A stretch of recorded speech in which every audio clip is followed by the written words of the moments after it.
Một loại slime mà có đặc điểm rất là kỳ lạ của một loài động vật, đó chính là con tắc kè. Tức là sao ta? Lúc ở bóng râm thì có màu khác, đi ra ngoài nắng lại có màu khác. Kỳ cục hen. Kỳ trước chúng ta đã thử nghiệm với slime basic rồi. Kỳ này hãy cùng thử nghiệm bạn ấy trở thành slime mây thì có giống như vậy nữa hay không nhé. Nào cùng làm thôi.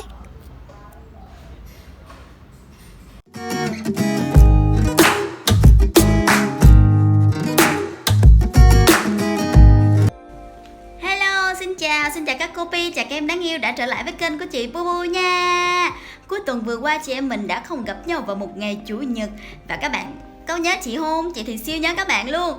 Cảm ơn tất cả các bạn đã nhắn tin qua Facebook cũng như Instagram hỏi thăm sức khỏe của chị. Thì chị vẫn siêu khỏe, chỉ là hơi bận một chút xíu vì chị đi xuống Vũng Tàu nghỉ xả hơi sau một thời gian làm việc cũng khá là mệt mỏi. Cả nhà nhớ giữ gìn sức khỏe nha. Thời tiết dạo này cũng hay thay đổi lắm đó. Chị nghe nói là miền Bắc đang siêu lạnh luôn, thì các bạn nhớ giữ ấm cơ thể nha. Sắp đến Tết rồi, có ai thuộc team hóng Tết giống như chị không? Sắp được lì xì nè, mặc đồ đẹp nè và được nghỉ học nữa chứ. Trời ơi, chị cảm thấy vô cùng háo hức luôn. Hãy comment bên dưới cho chị nếu mà các bạn là team hóng Tết nha. Còn bây giờ thì chúng ta sẽ trở lại trong tuần này với thật là nhiều video clip hay nè, thử nghiệm slime và cả kết quả của cuộc thi Hoa hậu slime trong tuần này luôn đó. Hãy nhớ chú ý đón xem và cùng ủng hộ kênh Baby Kobo Home nha. Quan trọng hơn nữa là sắp đến Tết rồi, chắc là các bạn sẽ không có nhiều thời gian để coi YouTube cũng như là kênh của mình đâu. Nên là chị muốn làm một cái clip thật là đặc sắc và thật là hay. Thí dụ như là các bạn hãy quay lại những cái video clip nhỏ, cảnh ở dưới địa phương của các bạn chuẩn bị Tết như thế nào, và hãy gửi cho chị sẽ tổng hợp lại vào một cái clip. Và như vậy thì các bạn ở khắp mọi nơi ở trên đất nước mình sẽ đều biết là các bạn đang chuẩn bị Tết ra sao cho một mùa Tết năm mới. Các bạn nghĩ ý tưởng đó có hay không? Hay là các bạn muốn coi những cái chủ đề khác, thí dụ như là xem ở thành phố Hồ Chí Minh chuẩn bị Tết như thế nào, chị sắm Tết ra sao, hoặc là đi coi đường phố đường hoa Nguyễn Huệ. Hãy đóng góp cho chị bằng cách comment bên dưới để cho kênh chúng ta ngày càng sống động và nhiều chủ đề nha. Còn bây giờ hãy đến với clip ngày hôm nay thôi. Let's do it. Hello Hole cả nhà đã xem đoạn clip vừa rồi thì biết được đây là một bạn slime đổi màu và đổi từ màu hồng sang màu tím. Đó, có cái clip cụ thể về cách làm ở video phía trước. Nếu mà cả nhà muốn xem thì hãy ấn lên phía trên nha. Và hôm nay chị sẽ làm một cái thử nghiệm rất là khác luôn. Đó chính là biến cái bạn slime đổi màu, slime tắc kè này nè, thành slime mây. Thử xem là nó có thành slime mây đổi màu hay không. Đây là một cái thử nghiệm mà lần đầu tiên chị làm, rồi chị không biết là có ai đã làm hay chưa. Nhưng mà tự nhiên chị nghĩ là nếu mà như vậy, nếu mà làm slime mây á, kiểu rơi đổi màu thì chắc là đẹp lắm. Nên là chị quyết định sẽ trở thành vật thí nghiệm đầu tiên, người thí nghiệm đầu tiên luôn. Thì đây, bạn slime ở đây làm đủ mọi cách không đổi màu đâu nha, ngoại trừ khi là các bạn đem ra ngoài nắng phơi thì bạn đó mới đổi màu. Bây giờ chúng ta hãy làm lẹ để cho nắng đừng có xuống nhanh quá, không thôi lát nữa chị em mình không có cách nào để mà test được cho coi. Ok, bắt đầu thôi. Đầu tiên thì chúng ta cần phải có một cái đồ đựng nè, và sau đó là một bạn tuyết. Hôm nay chị sẽ làm thử tuyết xanh, vì có nhiều bạn nói là lâu lắm rồi chị không làm tuyết xanh. Đây là tuyết xanh bông trắng nha cả nhà, còn tuyết xanh bông bạc là loại khác nữa. Nhưng mà loại này không có xé được, để chút chị đi lấy cái kéo nha. Ok, tìm thấy cây kéo rồi, bây giờ chúng ta sẽ cho bạn này vào đây. Cái lượng slime hơi ít đúng không? Như đây thì chắc là chị sẽ cho cũng tuyết hơi ít xíu thôi. Cho nước vô. Nở nhanh chưa? Đó, tuyết đây rồi nè, nở tanh banh luôn. Thật ra là chị không có nhiều kinh nghiệm về làm tuyết siêu mịn với lại tuyết xanh bông trắng đâu cả nhà. Chị toàn làm Snow Wonder nên là nếu có sai sót gì thì cả nhà nhớ góp ý cho chị với nha. Đây là tuyết xanh đã nở ra rồi, và chị cảm thấy nó rất là khô tay chứ nó không có bị ướt, và hạt thì cũng khá là nhuyễn. Đó, bây giờ chị sẽ cho bạn này vào. Nhớ là bạn này phải hơi over activate một chút, để cho lát nữa nó không có bị ướt ha. Mà chị nghĩ vậy thôi, cái đó là với Snow Wonder, không biết là với lại tuyết này thì nó có như thế hay không. Thôi cứ thử trước đi ha. Mà khoan đã. Mà khoan, trước khi đi vào cái bước mà trộn với lại tuyết á, thì chị sẽ thường hay cho thêm một bước nữa, đó chính là trộn với kem cào râu, để cho bạn này trở thành một bạn fluffy slime nha. Đây chị sẽ trộn ít vào như thế này để cho nó phồng phì lên. Thì lát nữa khi mà trộn với tuyết á thì bạn đó sẽ nở to và rơi đẹp hơn. Đó là cái bí quyết riêng của chị. Ôi trời, không biết nó có làm mất cái tính chất đổi màu hay không nữa. Nhưng mà trước tiên cứ làm bự ra trước đi đã. Cái bạn slime này cũng hơi nho nhỏ xinh xinh. Đây, mập phì lên. Chúng ta cho bạn đó ăn kem cà rau ha.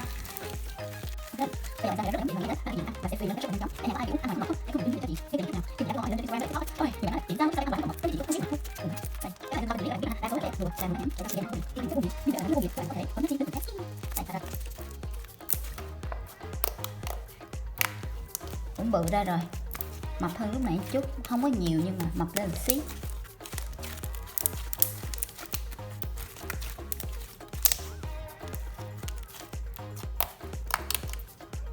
Rồi bây giờ chúng ta sẽ trộn vào tuyết nha. Không biết có cần phải activate lại không nữa.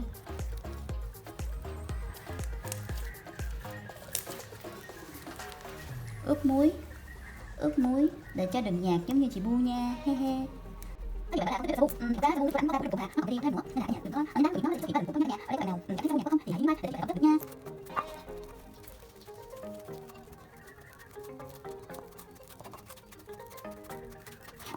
Sau một hồi ướp muối cho đời bớt nhạt thì đây, bạn này vẫn chỉ mới có đang là cloud cream thôi, nên là chắc chị sẽ phải pha thêm một chút xíu nữa để cho bạn này bung ra là slime nha.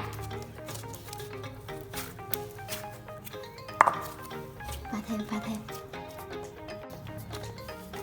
Làm lại như cũ, cho một lượng tuyết vào, cho nước vào. Hình như hơi nhiều nước rồi.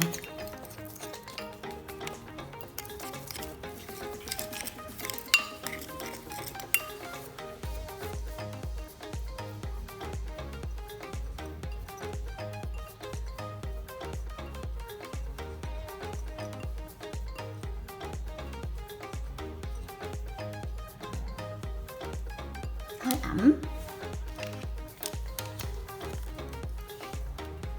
nên là chị sẽ cho thêm một chút xíu tuyết khô vô để làm khô. Rồi khi mà mình bóp á, mình cảm thấy nó không có bị ẩm quá thì lúc đó là được rồi hen.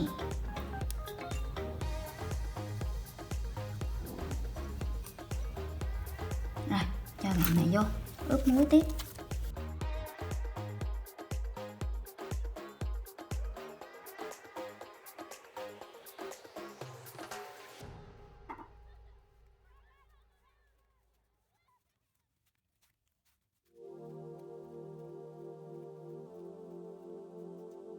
Sau một hồi trộn 850 loại đủ thứ trên đời dưới đất thì bạn slime của chị vẫn cứ như thế này đây. Nó khá là ướt cả nhà và nó rất là giống như là cloud cream.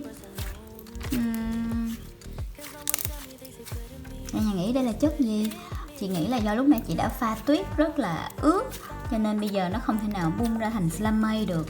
Cuối cùng thì chị đã nhờ sự trợ giúp của một chuyên gia tuyết siêu mịn, Huy Bi, và đã nhận được sự giúp đỡ. Đây.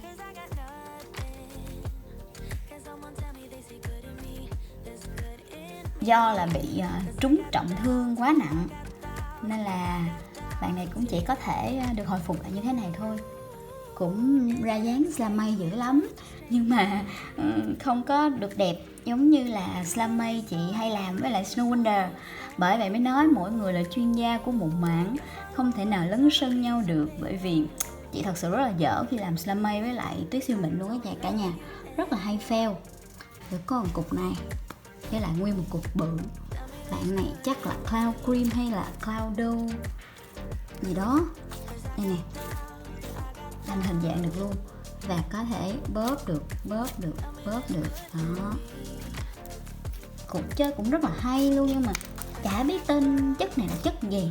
Thôi thì nhờ cả nhà giúp chị gọi tên cái chất này nha. Một sự sai lầm sẽ dẫn đến rất nhiều sai lầm đằng sau đó.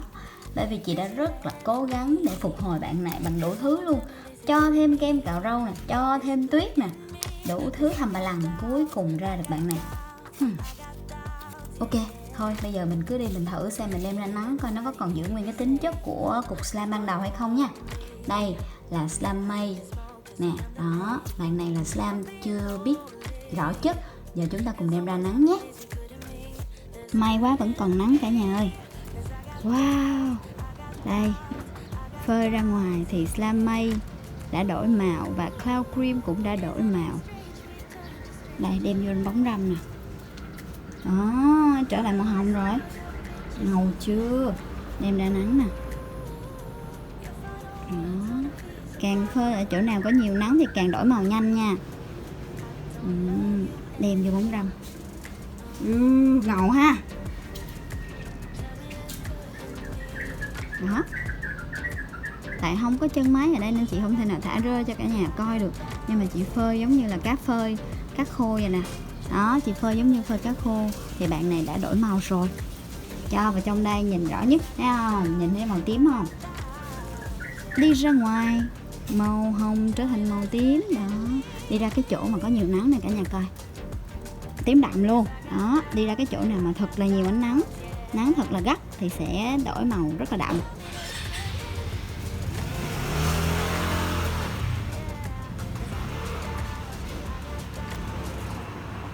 Đi vô bóng râm. Đó, trở lại thành màu hồng. Thích ghê á. Loại bột đổi màu này thì vẫn chưa có tại Việt Nam đâu. Và giá thì rất là mắc luôn. Và cả nhà có để ý không? Cái phần nào mà tiếp xúc với ánh sáng mặt trời thì sẽ đổi thành màu tím. Cho nên khi mà chị swirl á, cái phần nào mà nó đụng vô ánh sáng mặt trời nó đổi liền. Đó, tay chị giúp nó che đi thì nó sẽ thành màu hồng. Kỳ lạ quá hen. Chị sẽ tiếp tục có những cái video thử nghiệm với loại bột này. Vì loại bột này khá là hay.